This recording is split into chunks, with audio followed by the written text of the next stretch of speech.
Hatiku menggambarkan bahwa perempuan ini menggunakan gaun merah seperti baju tidur ala orang-orang Eropa, dengan mata dan sayatan di dahi bagian kiri yang mengeluarkan darah.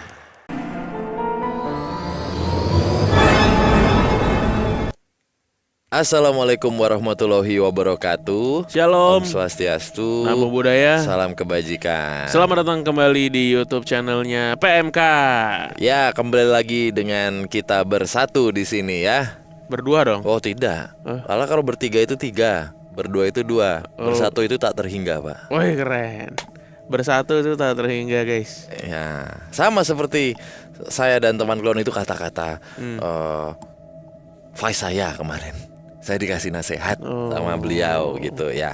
Ya, sama seperti kita dan teman Kliwon yang menyaksikan sekarang ya. Kita selalu bersatu di sini ya. Bersatu dari Sabang sampai Merauke pasti ada di sini yang selalu absen. Betul. Bahkan teman-teman Indonesia yang ada di luar negeri juga pasti absen. Semoga teman Kliwon yang menyaksikan sekarang dalam kondisi sehat. Amin ya Allah. Bahagia terus. Yang Bahagia lagi terus. sakit disembuhkan penyakitnya, yang lagi susah dibuang kesusahannya. Amin. Amin. Ya, izinkan kami untuk membaca cerita lagi hari ini ya. Ini cerita di edisi kali ini yang pertama datang dari Gunung Kidul. Oke. Coba Gunung Kidul absen.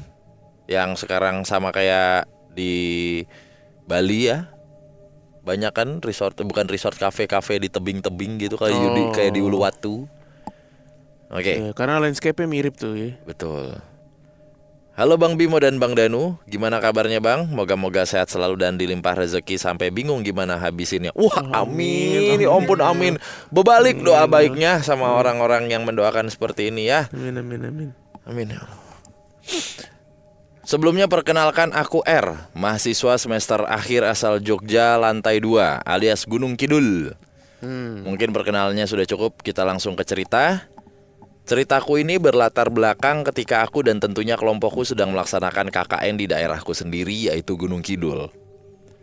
Meskipun tempatku dan kelompokku melaksanakan KKN masih satu wilayah dengan rumahku, tapi jarak antara rumahku dengan dusun tempatku KKN bisa dikatakan cukup jauh. Sekitar 40 menit perjalanan dan terletak di pinggiran wilayah Kabupaten Gunung Kidul yang berbatasan dengan Jawa Tengah. Berbatasan langsung bahkan. Lingkungan tempat KKN-ku ini bisa dikatakan sangat sepi ketika malam sudah datang. Hening, sama sekali tidak terdengar suara apapun. Suara motor yang sering bikin wilayah kota tidak mengenal kata hening pun cuma terdengar sekali dua kali. Selain itu, suasana gelap di sekitar dusun juga semakin melengkapi keheningan yang ada di wilayah ini. Terutama di wilayah yang biasa orang Jogja dengan ngalas. Oke.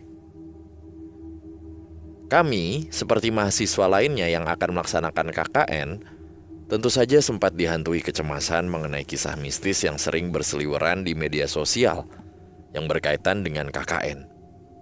Aku pun meskipun termasuk warlock gitu ya, juga sempat khawatir dengan maraknya kasus mistis yang muncul saat KKN.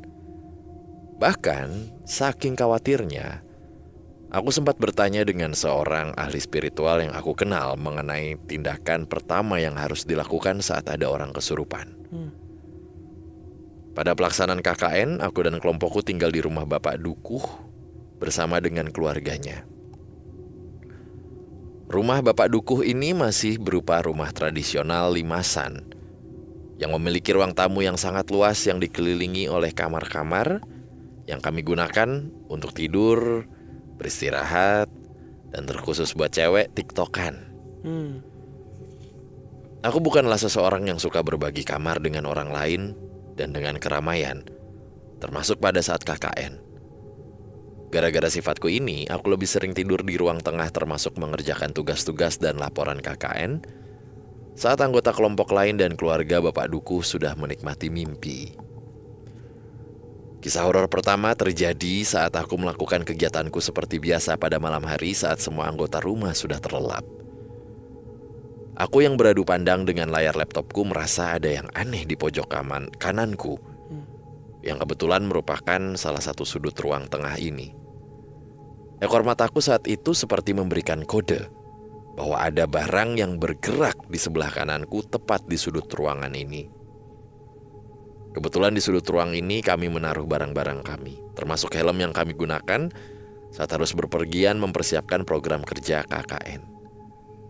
Benar saja, saat aku mempercayai mataku yang memberikan kode bahwa ada yang aneh, aku yang langsung melihat sudut ruang itu melihat ada salah satu helm yang bergerak sendiri.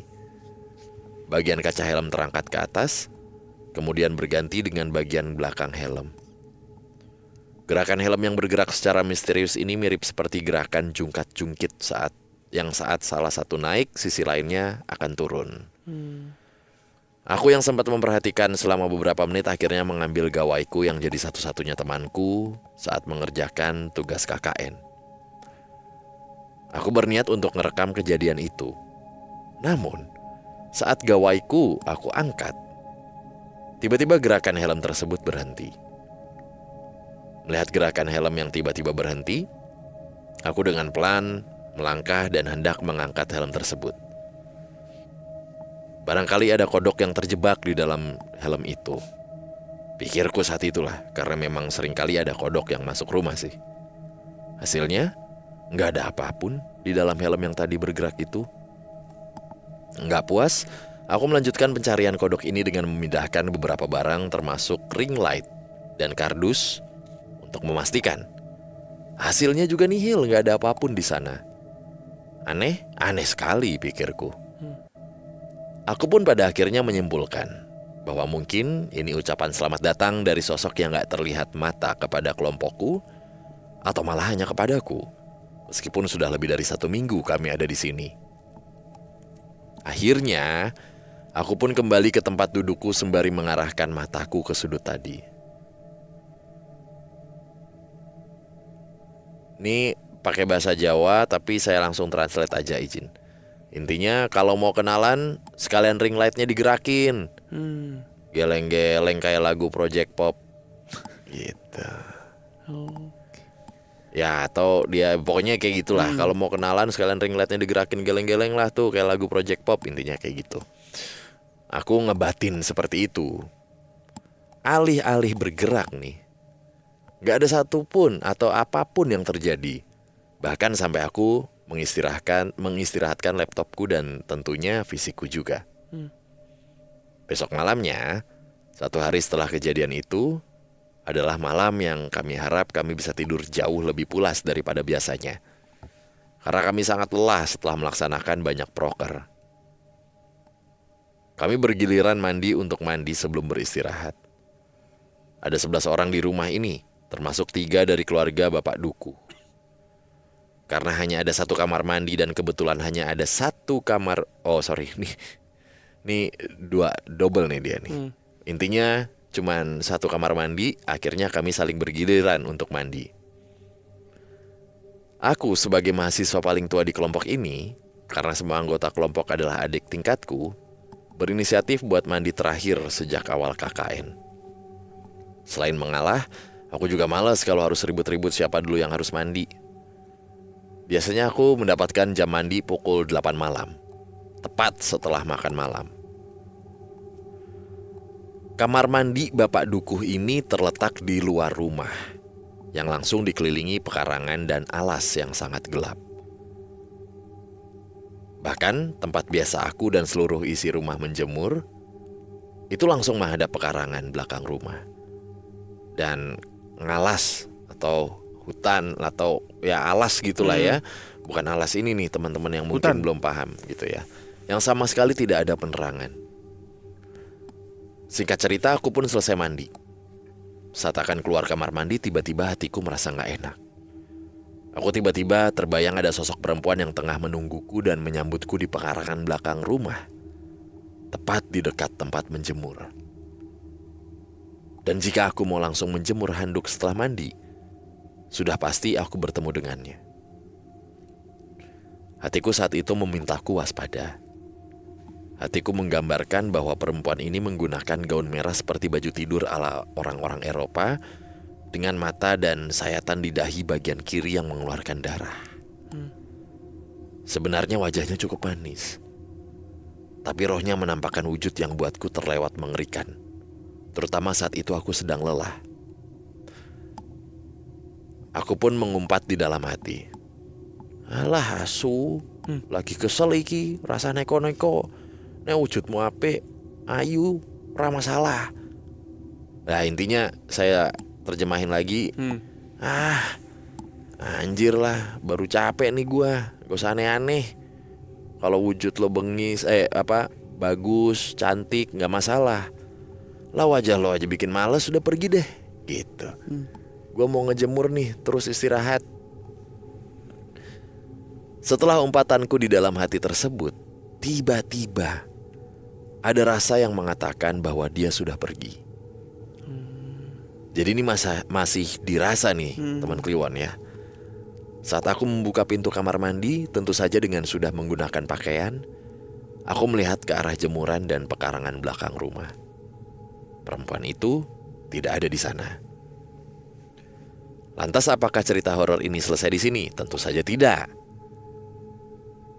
Subuh dini hari 7 jam setelah perempuan tersebut pergi dari pekarangan belakang, tepatnya di jam 3 pagi, aku terbangun. Aku yang tidur di ruang tengah tiba-tiba bangun dari lelapku. Apakah setelah ini aku merasakan sebuah kengerian dan penampakan? Jawabannya tidak. Seperti manusia pada umumnya, setelah bangun atau ngelilir lah bahasa Jawanya, aku ngecek gawaiku.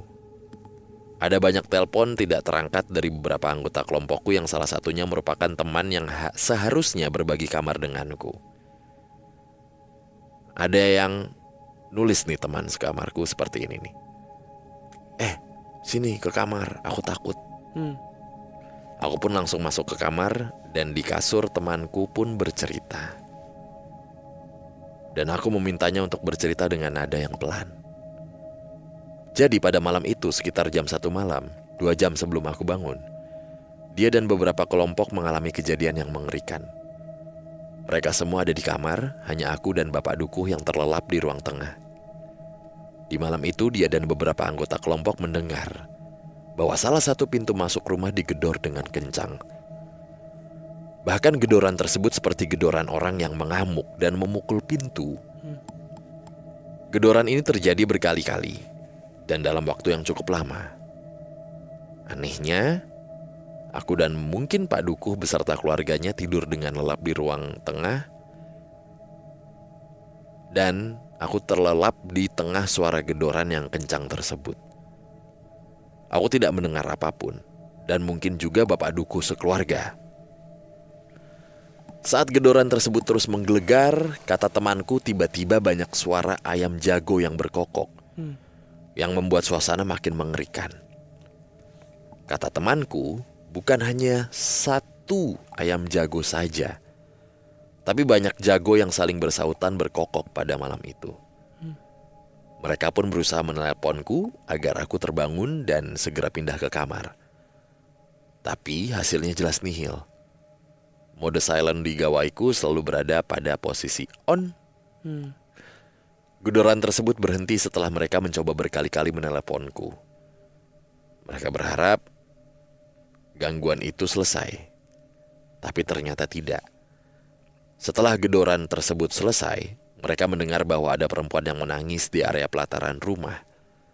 Tangisannya pelan, tapi anehnya sangat jelas terdengar. Sama seperti gedoran yang tadi, beberapa kelompokku mendengar tangisan ini dan masih sama seperti gedoran tadi. Seakan aku dan Bapak Dukuh sekeluarga dibuat tuli dan tertidur lelap. Saat mendengar cerita tersebut, aku seperti terdorong untuk bertanya. Aku pun mengikuti dorongan tersebut dan bertanya kepada teman kamarku.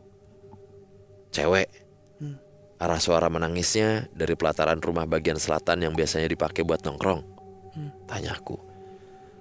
Temanku menjawab, iya. Berhari-hari setelah kejadian tersebut, tepatnya saat KKN sudah selesai dan kami semua sudah diperkenankan pulang ke rumah masing-masing, Aku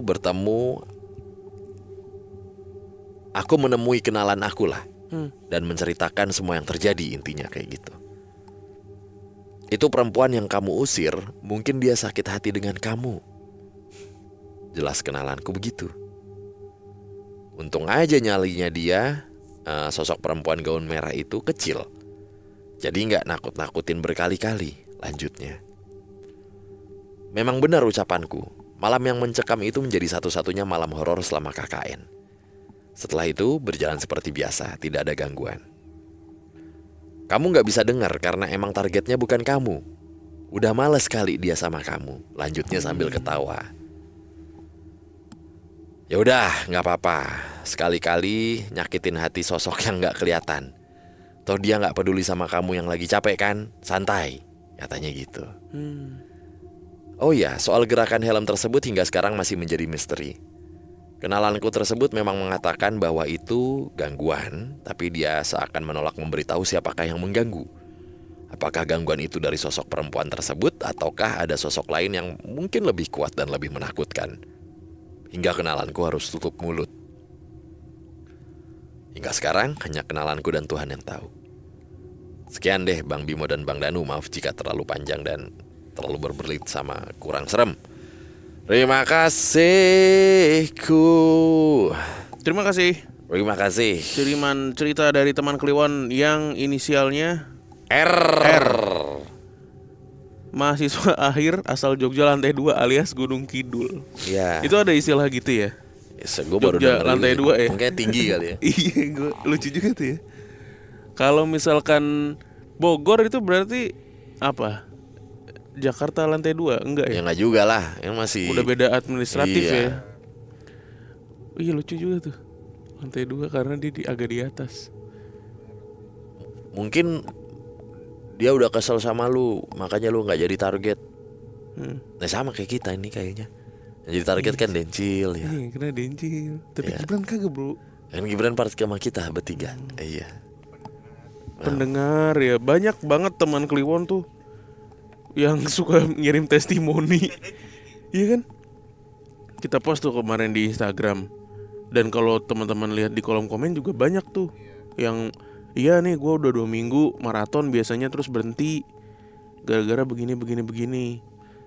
Ya. Jadi energi yang ngumpul di cerita yang kita bacakan itu malah diterima sama pendengar gitu. Tapi jangan jadi kapok dong, nanti jadi berhenti dengerin lagi. Banyak juga yang jadi teman tidur kok. Nah itu.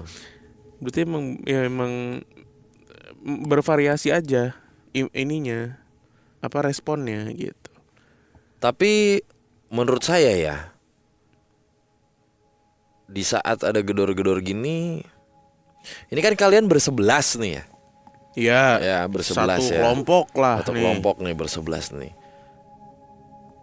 Nggak ada salahnya kalian keluar berlima, berenam, bertujuh gitu. Untuk ngecek ngecek dulu. Nah, kan disusul dengan kokokan ayam yang Jantan, banyak, ayam iya. jantan.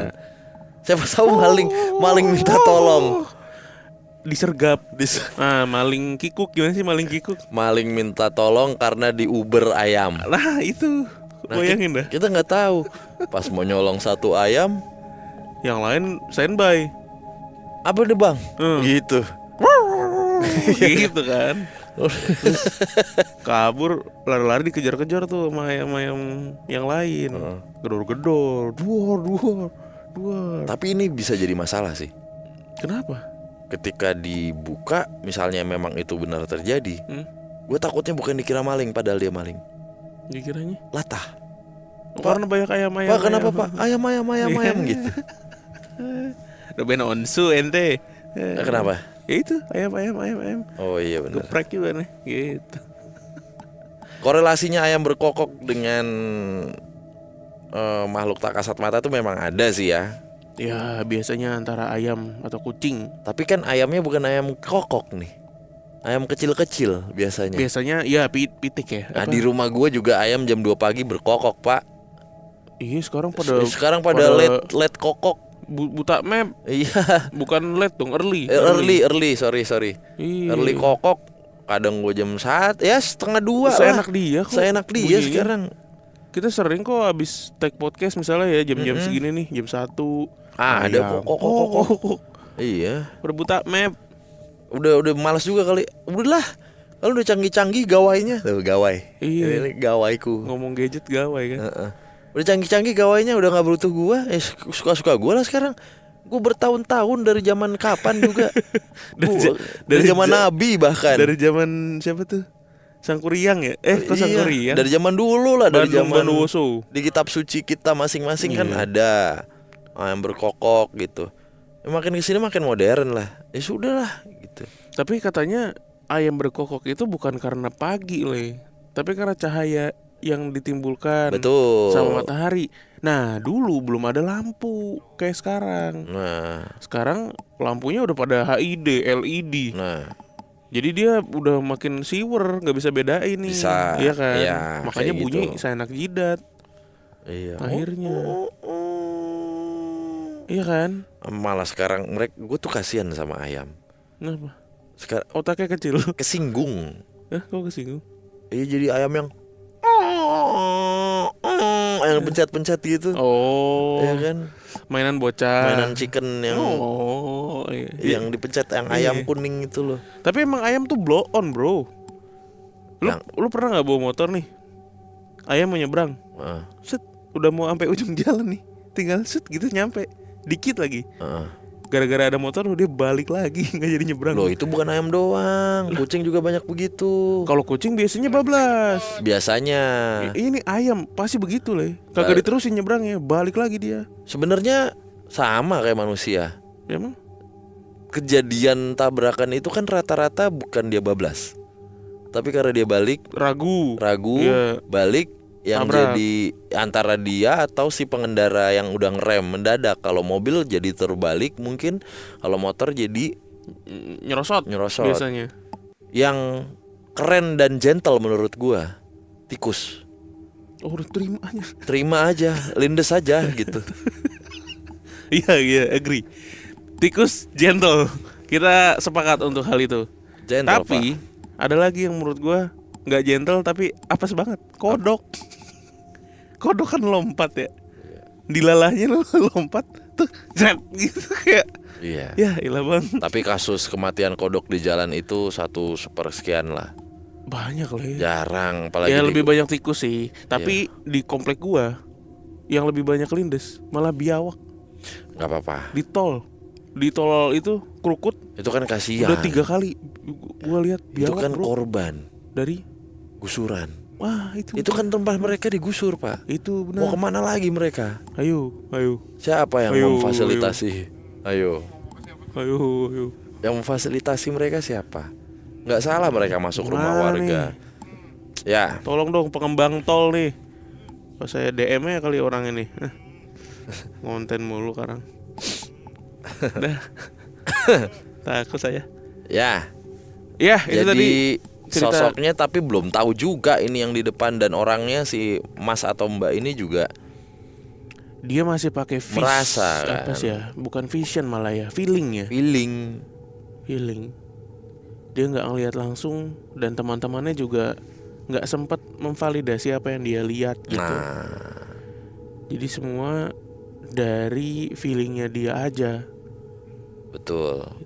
Tapi ya kalau kita ngobrol sama beberapa orang yang peka, emang kadang tuh nggak harus muncul secara visual ya. Ada juga yang lewat ini ya. Kalau lu merem gitu, lu bisa ngelihat dia gitu. Jadi kayak semacam apa ya? Ya paham gua Proyeksi maksudnya. Iya. gitu. Iya, semacam proyeksi.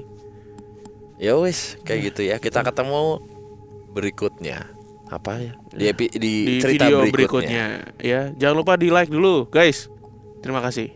Dadah.